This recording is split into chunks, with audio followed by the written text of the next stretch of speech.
Oli ku There is Still Hope, channel y'essuubi.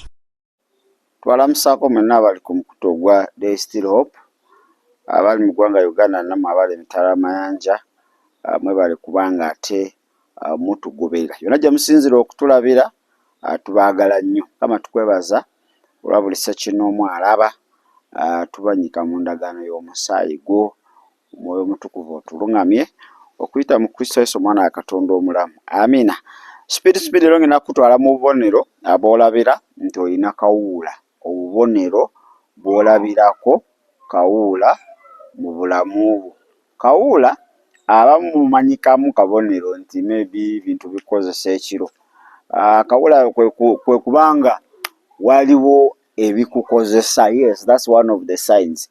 Naye waliwo obubonero obulala saako kokka. Okitegeera? Kakati ojja kusoma olubereberye 6, Genesis chapter number 6. Osomeko Abanefirimu. Abanefirimu abo si bangu, si bantu. Bayibuli etulaga nti bajja ne beegatta n'omwana w'omuntu ne bakolawo ki? Generation ye yaabwe. Akandi akabonero akasookera ddala kwolabira nti olina kawuula kye tuyita constant wet dreams.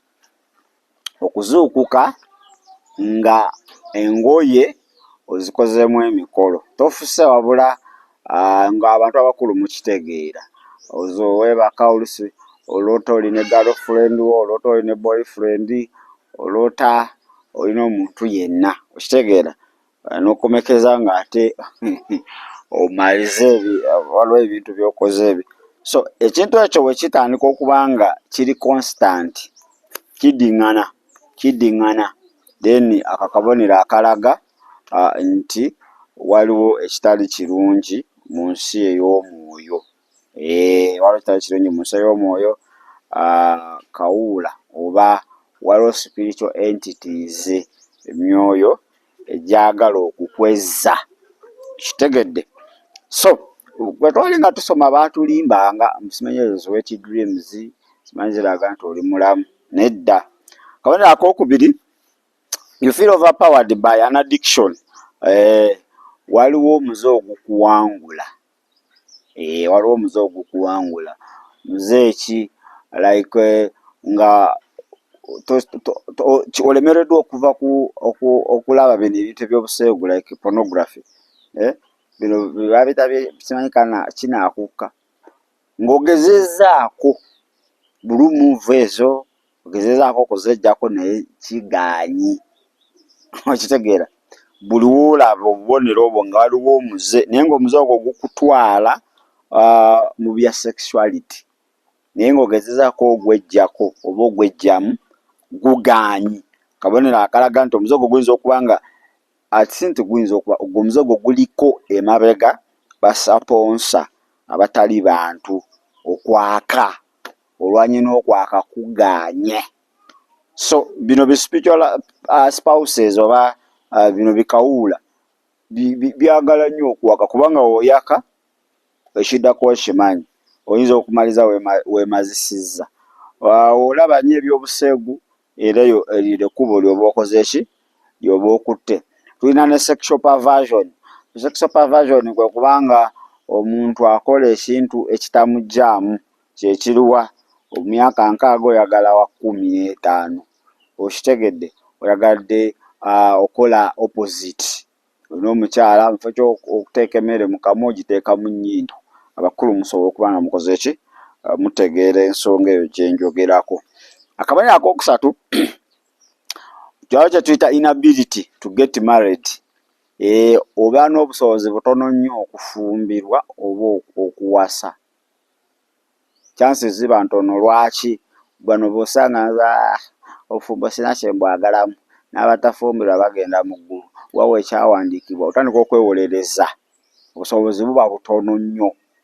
Busabamu okwagala kuba gwakendeera. Jjukira biri ebintu gye bikoma okukozesa bikukyayisa abantu. N'osigala kubanga okozesebwa bbyo. So abantu abamu atuuka ekiseera nga n'ebyokufumbirwa bigaanyi, emikisa mitono. Kuba byagala bisigale nga bye bikuvunaanyizibwako byokka. Akabonero akookuna kwe kubanga obufumbo bukomekereza mu kwawukana. Bangi afumbirwa naye wakatambula mu malyana. Naye buli wogenda kwawukana. Buli wogenda kwanoogamba abasajja balina empisa embi. Nedda. Oluusi si mpisa mbi, wabeerawo spiritual forces.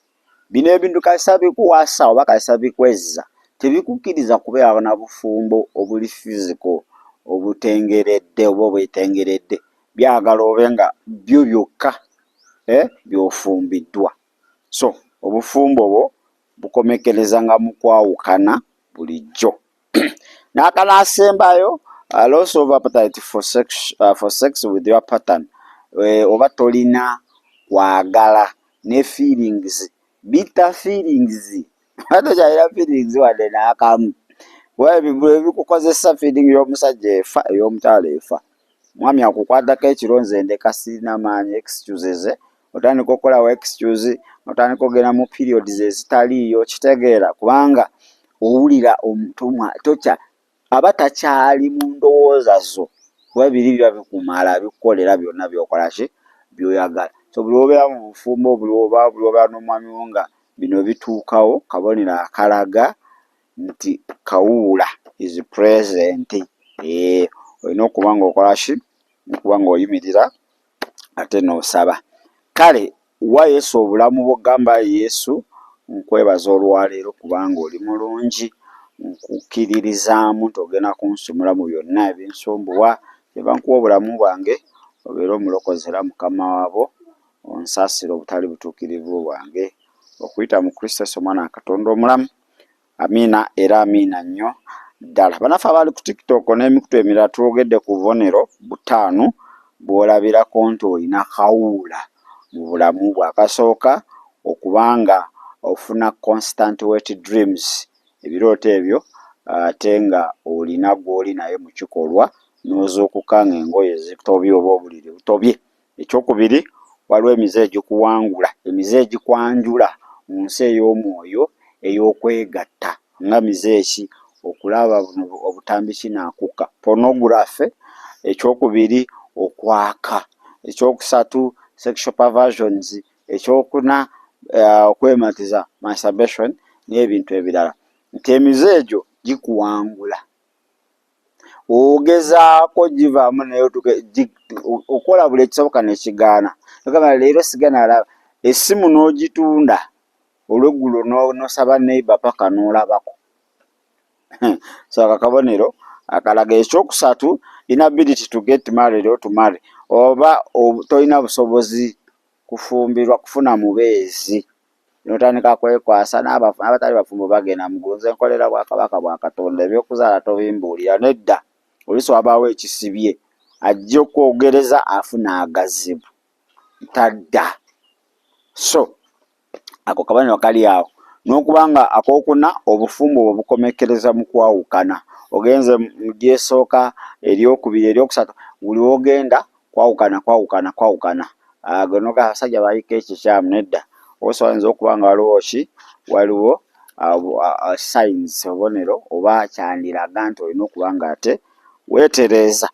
N'akasembayo, obulwa okwagala eri omwagalwawo mu nsonga ez'ekikulu. Olw'essaawa eyo bwetuuka nakwatako obanga engo bamukambwe nnyo. So buli wobula okwagala, feelings, appetite, akabonero akalaga nti waliwo spiritual spouses. Why? Nti biro ebintu byagala bikukozese wekka, ebyagala bigattika mu nayo birina ebbuba. Sitaani amanyiya. Naye oli muwanguzi n'okukirawo. Kaneetolemuko katono, wenkomawo njala tulabe kiki ekireetera kawuula mu bulamu bwaffe, kiki ekiviirako zikawuula okuba nga zisajjalaata. Causes of what? Spiritual spouses. Mudakika zijja kuba nga 2 ate sobole okwaga tweyongerayo. Shalom. Weebale kulaba There is Still Hope. Okumanya ebisingawo tukubire ku 0752 34 14 47 oba ku 0761 08 83 15. Osobola n'otufuna ku email eya tshitv74@gmail.com. Eno ye There is Still Hope. chano y'essuubi.